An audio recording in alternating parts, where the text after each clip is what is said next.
Bebop. Welcome to Artist Bebop number 44, the weekly ramble where I take a timer, set it for 22 minutes, and ramble my heart off.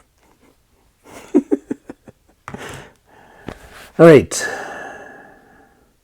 here it goes. No time like the present. This week, a lot of reflection, I guess. A lot of, I don't know, it was a roller coaster on many fronts. But, so lately I've been talking about how rapidly things are changing in the world, really. AI, marketing, social media, a lot of the, at least for me, the way I do commerce for art, it's affected. And so, thinking about that, you know, things have worked for me. Lately, haven't been working. So what I've been doing on the marketing front is thinking of what I can do differently. And that's exciting, actually. And I think a younger me would have dreaded the situation. But I'm really trying to think through it. And I felt a lot of illumination this week on that front. I'm getting systems in place as far as integrating AI stuff and learning more about it so that I can market. But it's interesting that such, I guess, a broad, expansive thing to think about.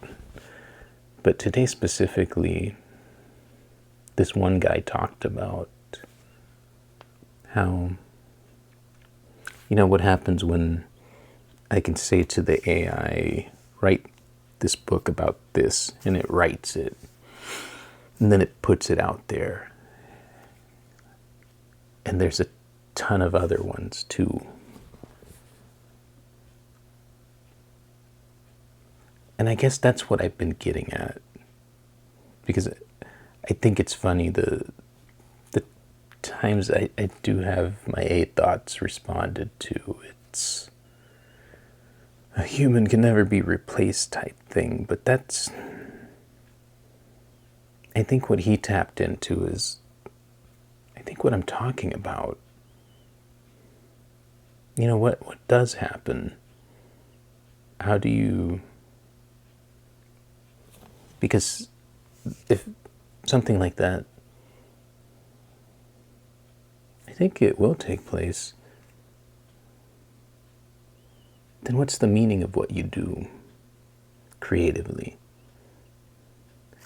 And that's the trick, is to retain and maintain and figure out that meaning. I don't know, I'm thinking of that movie Inception where they have the totem and they go into world after world, but if they have that totem, they can find their way back. And it's weird to think about that and then think about all these things I'm thinking about. Probably I've been delving too much into the AI stuff, but I think it's important. And I will not cease. But I'm enjoying it tremendously too. It's just fascinating what we're living through, what's coming. Fascinating specifically as a creative. So, but yeah, that, I don't know. I also just reflecting on this past year, and the good parts for me as far as art sales were that I saw these bigger projects, and one in particular was a large-scale painting about a little over 4 feet. And the guy hit me up. God, I don't remember when, but I always get this with commissions.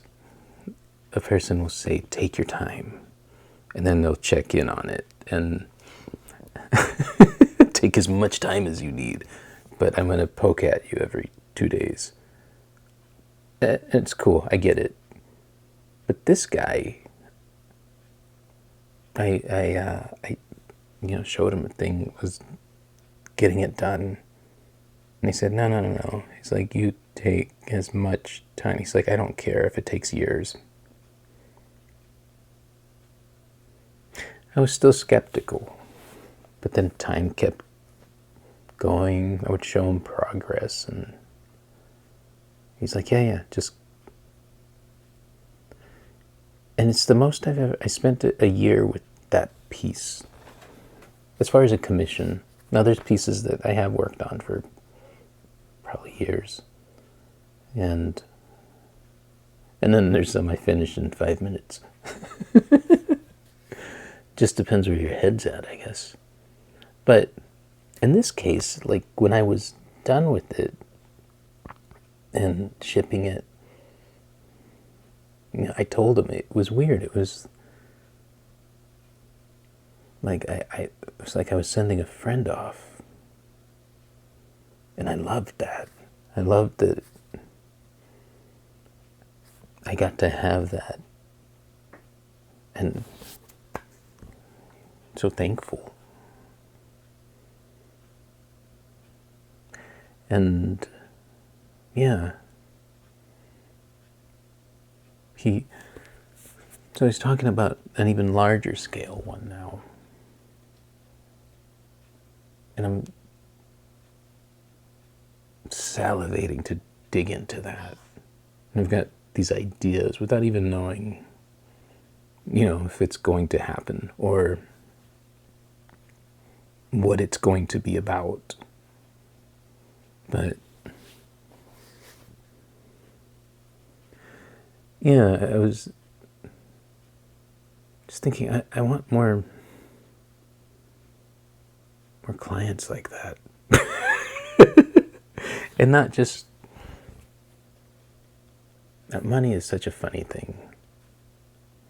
And because I lived my life as a single artist man till I was 37. I'm not somebody that wants things. I create things. I like to make things. I like to put them out into the world. That's what makes me happy. Way more than material things. But living that existence, I didn't need much.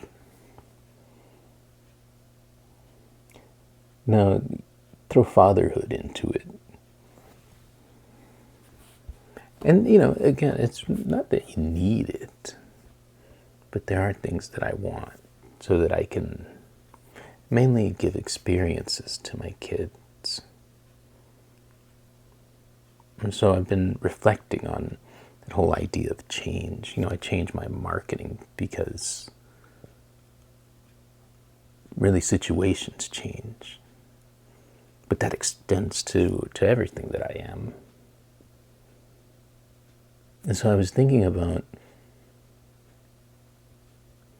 this other thing I was listening to where they were talking about abundance of wealth. And this one guy, for years just struggled to get there, and he felt like he was ready for it. But he says the two guys speaking were of a consensus that there's a point where they had to be ready for it, or they were ready for it. That if it would have come earlier, they weren't ready for it.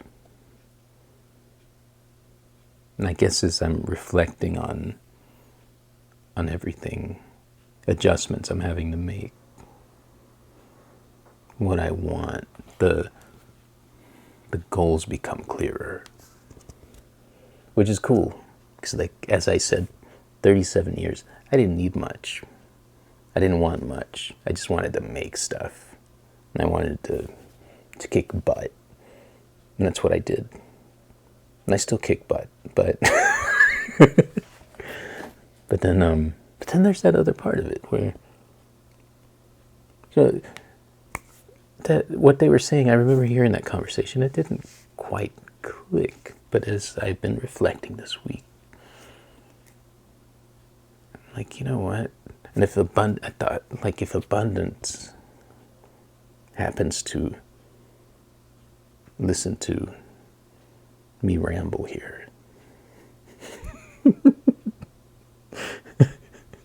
if abundance is tuning in,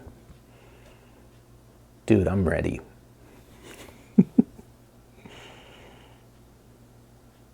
But yeah. So yeah, I'm summoning it, I guess.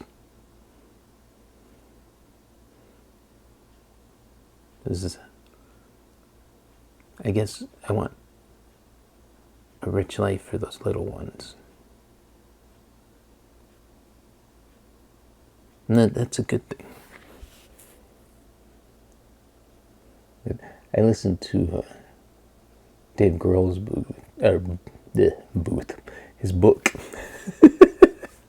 I listened to Dave Grohl's book on Spotify. And so he talks about being younger, which was a great book. So you think it'll be like a bio thing about Foo Fighters and Nirvana, and there is biographical stuff, but what I liked about it was it was about gratitude. It was about him being thankful and him expressing the gifts that life had given him, or has given him, and I don't know, that was cool.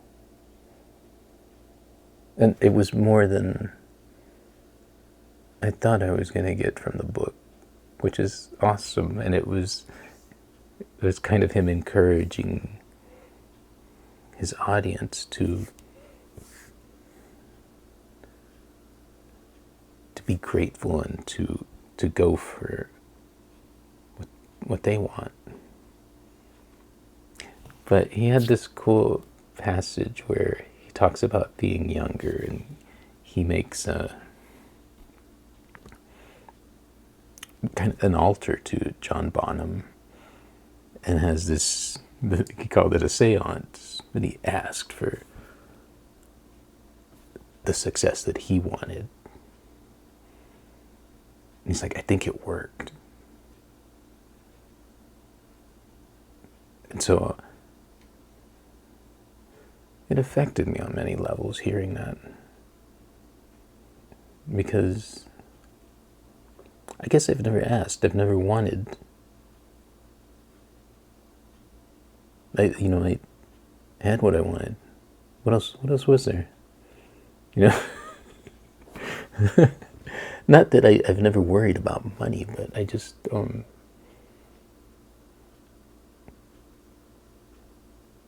don't know. It's weird. It's a weird crossroads.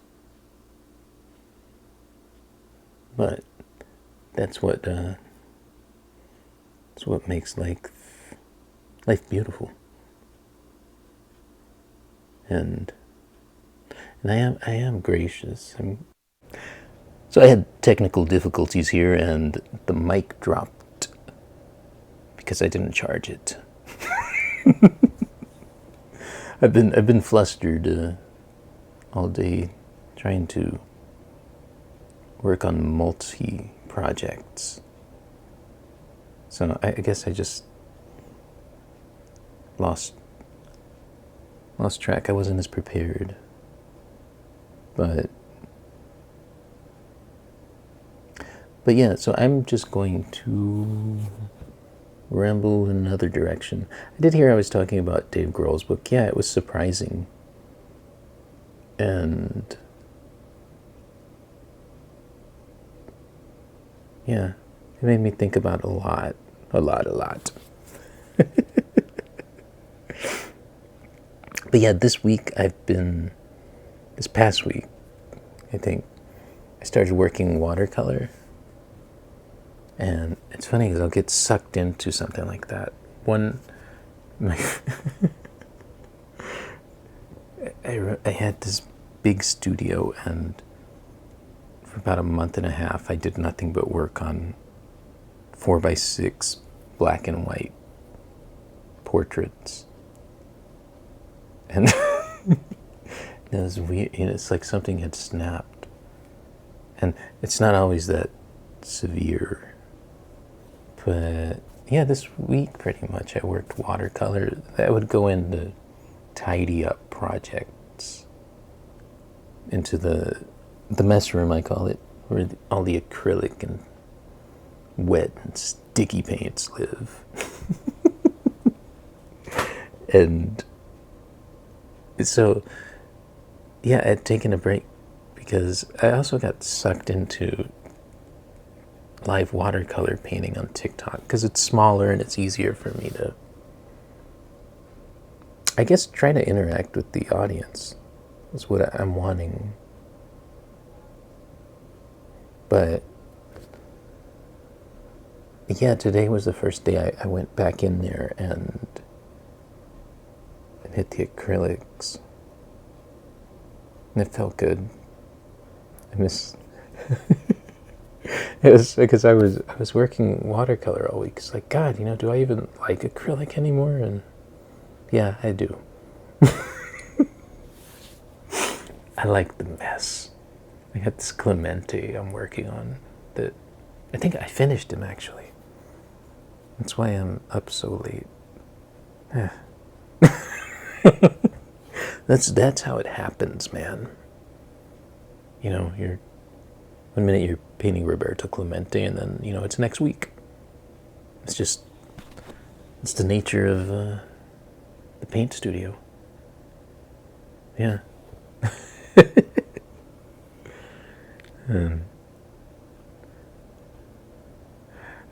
I did a Cousin Oliver portrait from the Brady Bunch last week. I don't know if I talked about this last week, but just the idea of that character. The way I got into that was somebody was talking about in shows and sitcoms when they needed a change in direction because the show maybe wasn't working. They would introduce this character, enter Cousin Oliver. And then I thought about all the characters like that, like Raven Simone in The Cosby Show. In Different Strokes, they had, I guess Arnold was getting bigger, so they brought in Sam. But Cousin Oliver was surreal to me. Like I have trouble believing he was real. And so I did that portrait, and I found audio of Cousin Oliver. I found some clips, and then I found him, Robbie Rist, the actor, and I guess he'd done a commercial for the Brady Bunch in syndication. It was on, I don't know if it was Nickelodeon, but it was just funny. And his little blurb was about people said that he ruined the show, and that hurts his feelings as a human. I love that. But I disagree. I think, when I really look at it, like, he's amazing. It's my favorite part of the show. Him and Sam the Butcher. I did a portrait of Sam the Butcher, and he looked like a killer. It was good. I was very proud of it. I think I did that. Auxiliary characters are my jam. I think that's known. You know what's funny? So, shout out Chiha Cardworks on Twitter. So he writes me, and he said, I've had this painting of yours on my profile, and I've seen it. Very flattered. I've seen it, and I just noticed that it's Hank Aaron. I forget what year card that is, but he says, I just noticed that it says Milwaukee Brewers in the text, and I like to scatter my text. And he said, is that on purpose, or was that a mistake? And it made me so happy. I said, you're the only person that caught that. And what can I say? I like to make myself laugh.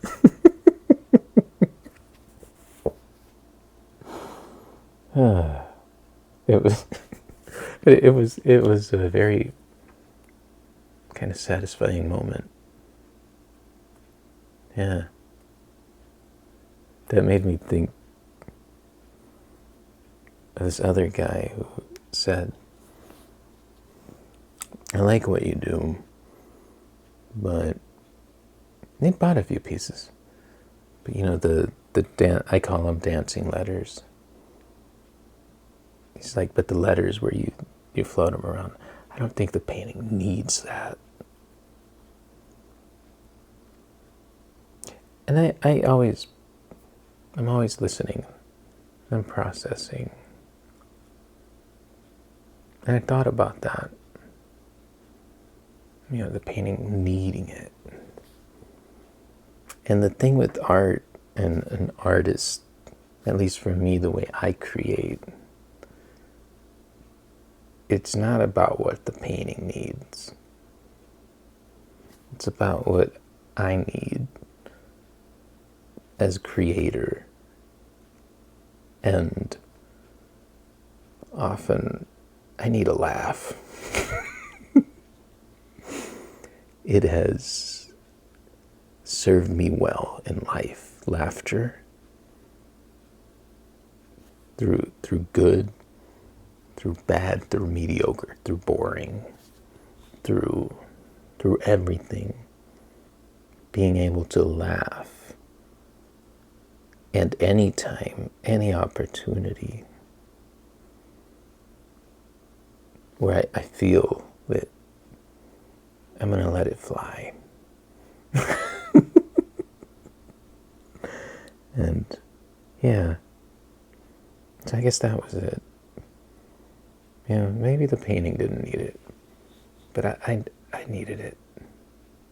All right, I think I went over post-ramble. Anyways, thanks. I got lost in that last part. Thanks for listening. Thank you for writing. Thank you for sharing. And yeah, have a good weekend. I will see you next time. Welcome to my world, El Santos world. Bebop.